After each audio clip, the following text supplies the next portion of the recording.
много видео за ендгейма.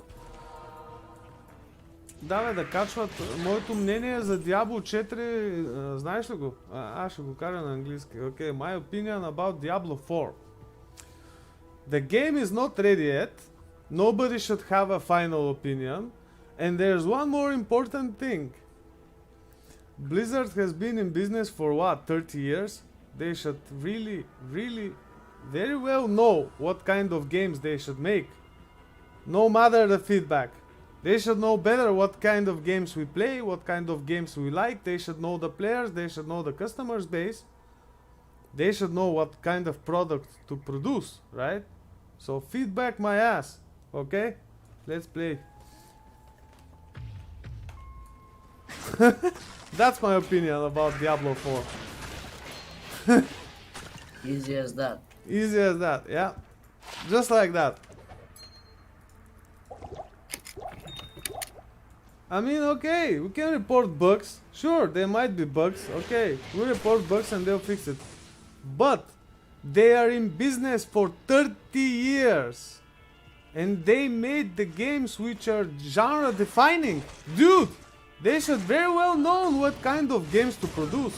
How to make them, what people like, what people don't like, what people abuse. But no, they don't. They most probably have an entire building working on Diablo 4. It's not just some small office of a couple of guys, you know? So, yeah, they should know. If I'm to tell them, like, give feedback and like, explain, I want this in the game, I want that in the game. I'm not a Blizzard employee, man. Why would I do that? For stupid content to waste people's time on YouTube while they can be watching something more efficient? If I sit down, I could probably write at least 200 pages long feedback. But why? Why would I even want to waste my time? And people's time?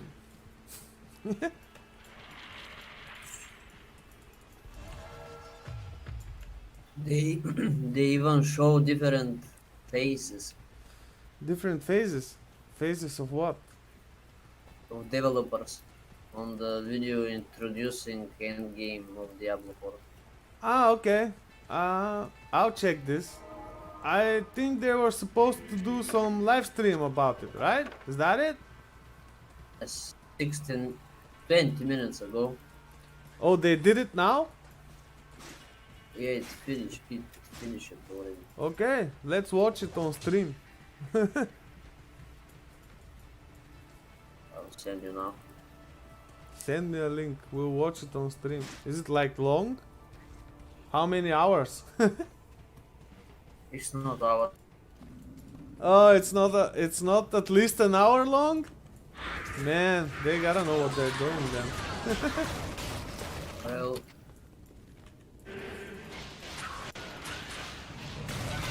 this is it. Okay, send me a link and we'll watch it on stream, okay? Let's react to it live. I think I'm subscribed to their channel, like the Diablo channel, but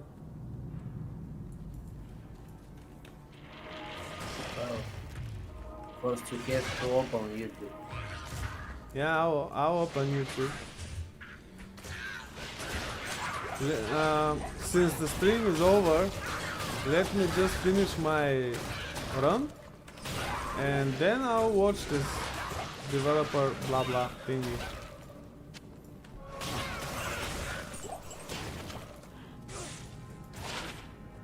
Okay, 50 mana.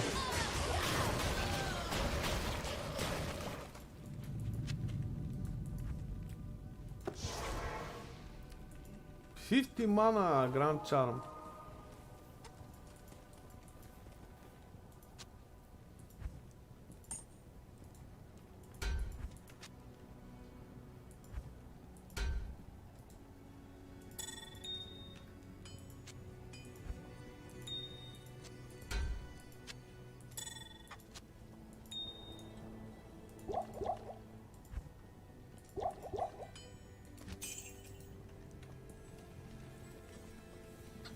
Hello. Hello to you too, Akara.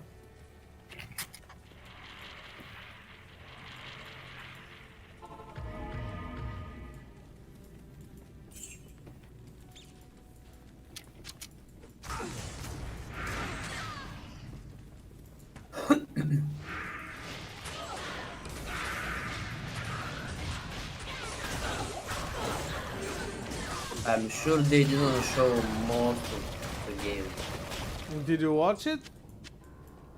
Even with beta, they didn't show most of the Diablo 4. So, Yeah, I'm quite sure but that we haven't seen like maybe 5% of the game, bro. It's just Act 1. Imagine playing Diablo 2 or Diablo 3 just on Act 1 and thinking like, wow, this game is like so limited and all. Of course, come on.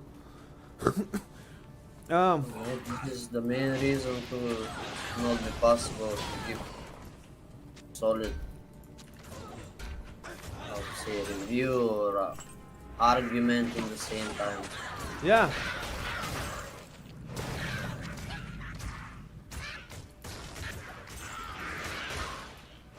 It's not far, so we're gonna see.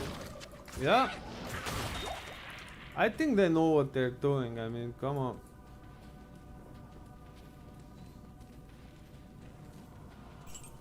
Well, for sure they want money, so Yeah. you have to work to get the money.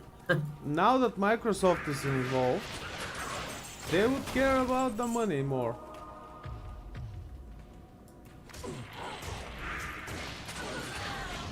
Kind of trend to release bullshit and take all the money will not survive for long. Yeah. And many people have been waiting for this game for like, what, 10 years? I think they announced it like 2013 or 2015, I don't know. Not even sure. Thing is, many people were waiting for it and many people are excited. So, they'll make money out of it, for sure. There were like more than 2 million people. More than 2 million people on the early access who leveled the character to level 20. So, they had to pay to level a character to level 20 in the early access, and it was over 2 million people. So, this game will be played, definitely. What's up, guys? Of course, most of the players will be the average Joe who watched the TV commercial or whatever. Hello, hello. Hey, Edolf, what up? Mm. Um, I'm making new call. cow game. Yeah. Listen. Coco here tells me that there was a Diablo 4 video by the developers, and I intend on watching it on stream and to see, what they said.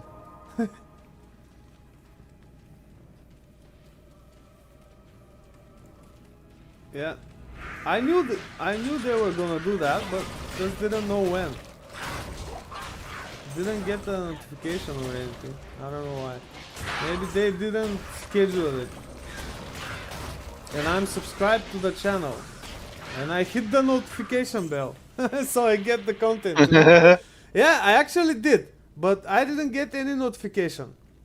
Okay, they uploaded a video 35 minutes ago. That's what I see. It wasn't live. They just uploaded a video. Okay, I just saw it now.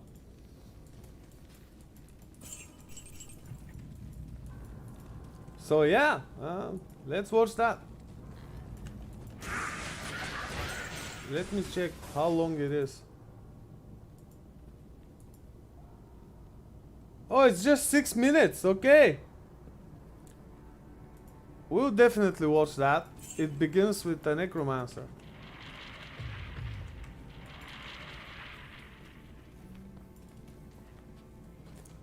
Since I will be playing it on PS5, most probably I'll start with the Necromancer. I liked it when I played the early access and open beta. Yeah, So most probably I'm gonna do that.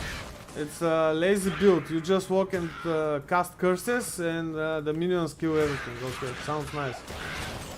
Or you can go immortal. Depends on the legendary power you have.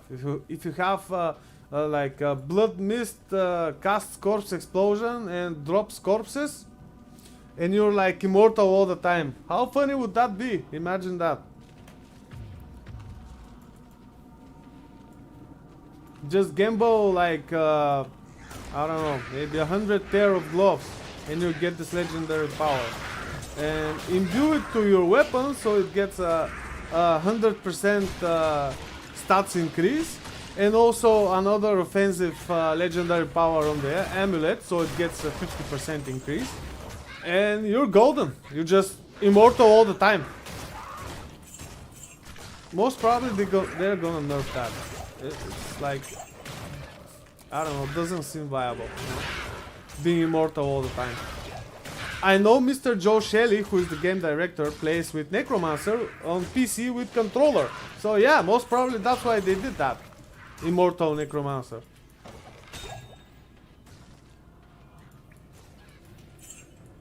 I am overburdened. Hopefully not.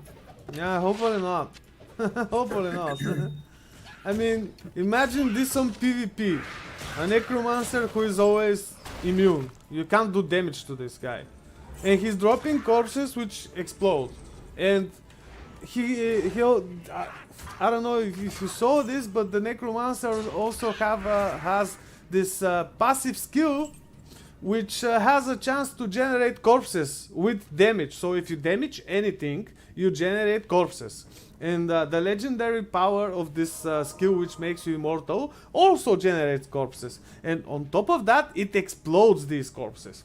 And if you level up this skill, which is called Blood Mist, and also if you level up Corpse Explosion, you practically become immortal, because the other thing that this legendary power also grants you is that you reset the cooldown when you cast this corpse explosion. Okay, so you're like permanently immortal, and you do damage to like half of the screen. Come on, guys, give me a break. This has to be fixed. Okay. Let's see. Let's watch this video, okay?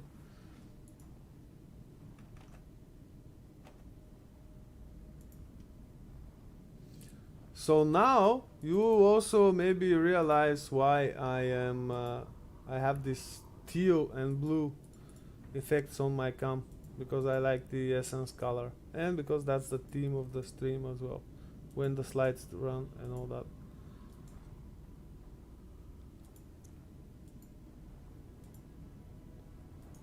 Let's see, how do we do this?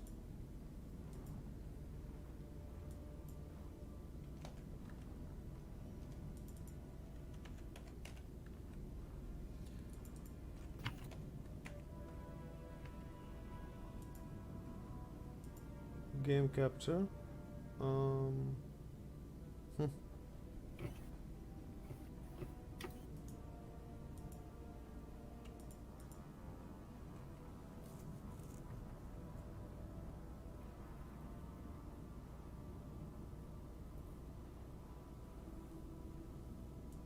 Okay.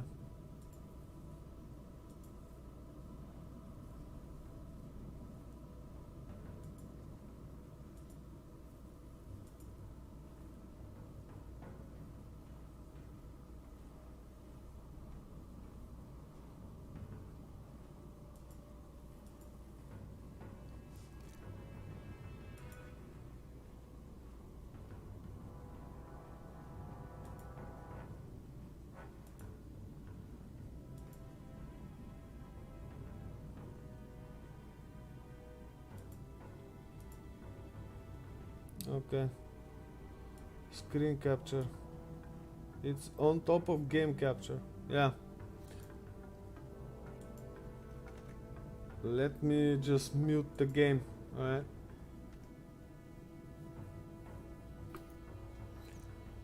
Options. Audio. No sound.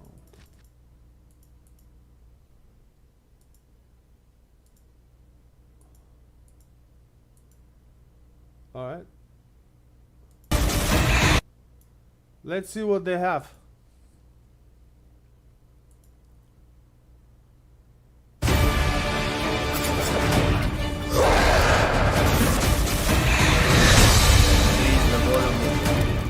We're really excited about getting this game into players' hands, letting them experience this Okay. massive world. A main cornerstone of D4 is play your way. As a player continues to advance through the story and into the endgame, they'll unlock a ton of brand new activities that provide meaningful progression, no matter their playstyle. Okay. Players will be able to keep progressing in the narrative of the game. Alongside that, the whole team has worked on crafting a variety of different experiences players can pursue. We're going to have an entire world of Sanctuary for our players to offer. There's going to never be an absence of something to do. After the player has finished the campaign, there's a lot more game to go and participate in. They gain access to a special, what we call capstone dungeon that they have to complete. Once they're able to finish this capstone dungeon, they're going to gain access to the first world tier. As you Okay. complete the world tier, it will open up the opportunity for you to go into your next world tier. That involves unlocking powerful loot, new items, and Yeah, more let's make the advantages for your game player to have a difficult. better We are opportunity hardcore. end game. Whether you're a fan of dungeons, PvP, or just roaming around the world, there's a way to continue your Diablo adventure long after hitting max level. Great. Okay. As your character continues to grow in power, you'll start with the skill tree and expand out into the Paragon system. A lot of the choices the players make are grounded on skills themselves and the fantasies associated with those skills. The Paragon board is a place where we're allowed to have a lot more depth, a lot more customization, many more options as you go. You can rotate the board, so you can choose a different path if you're like, I want to do more strength-based things, or I want these particular boons or glyphs. You can chart your path through it, and they're really a way for you to keep expanding your character and making it uniquely yours. Yeah. Similar to the Paragon boards the is group, the so Codex of Power. It's an no in-game build system guides can that help holds you the here. aspects related to the character. You are able to complete a dungeon, and they will have a chance to drop an aspect that you can pick up. And what this allows players to do is take items they're finding in the world and make them more powerful, turn them into legendary items. It's really special to discover what kind of playstyle really means the most to you. Yeah. Every part of Sanctuary is fulfilling and satisfying. I can see how this is good, because if there's like a leaderboard or something, everybody just gonna look up the top guy, and this will be like meta defining. So everybody's gonna do what the top guy is doing. Maybe the top 2 or 3 guys are doing. So yeah, if they're not able to see everything, like just inspect items, yeah, that would help, and they wonder why their build doesn't work. Unless they actually played the game, right? Dungeons in particular are really close to my heart. Nightmare dungeons are going to give the players the opportunity to experience a dungeon that they might have already experienced in their past playthroughs. They'll enter the dungeon with a found sigil that alters the playstyle and the intensity of the dungeon. They're more difficult, and they have additional objectives, and then they also have affixes, which add a degree of difficulty for you and your group to work through. Okay, so this is like One of my part favorite exile affixes that mapping, you can right? find in Nightmare Dungeons is actually called Hellgate. Modify the Occasionally, dungeon. these portals will open up throughout the area that will just pour out different monsters that aren't native to that region for you to Okay. also be dealing with while you're trying to handle everything else inside the dungeon. There's over 120 dungeons to play through and find in Diablo IV, and any one of them can become a Nightmare dungeon by finding a Nightmare sigil and then using it to activate the Nightmare version of that dungeon space. Everything's a little darker, everything's more difficult. It's going to add a little bit of a twist of flavor sigil, on your so they're particular dungeon. into chaos magic. That's good. There's some Yeah, targeted chaos is great. activities in Diablo Chaos 4 magic that is good. suit what you're feeling in the mood for. The Forces of Hell are starting to have more influence in certain parts of Sanctuary in the vast interconnected overworld of the experience. And as the players are going into Helltide areas, they're going to find even more powerful monsters.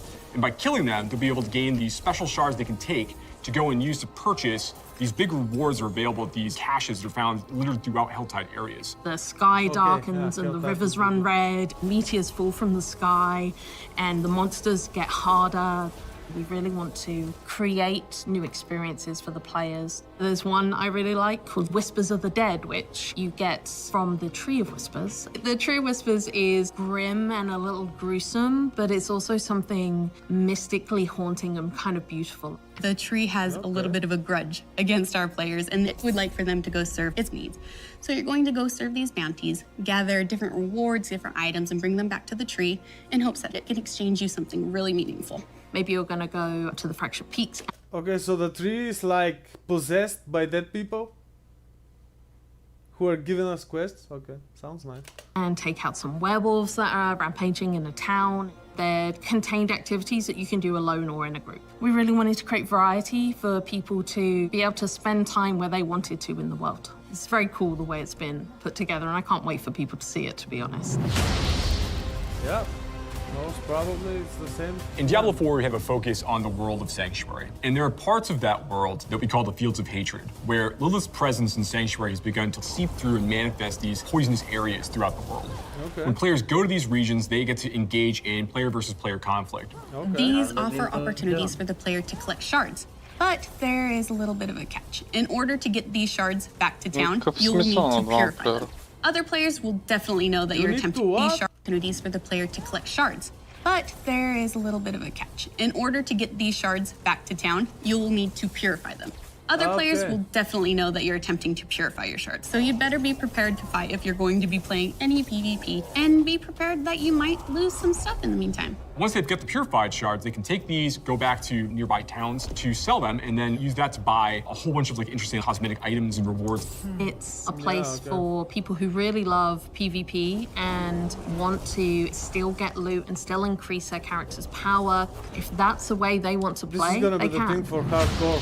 Like kill everyone. Launch on the go. is just the beginning. One of the things we're really focused on is can see creating a myself living, breathing set of updates for Well, players to maybe engage not with within the after first the game week. has gone live. It's really just going to be a way to keep coming back and experiencing more Diablo 4 in fresh ways. We're really eager to hear all of your experiences and just enjoy the entire story with you all. Okay. Yeah, it wasn't bad. I can totally see myself playing that.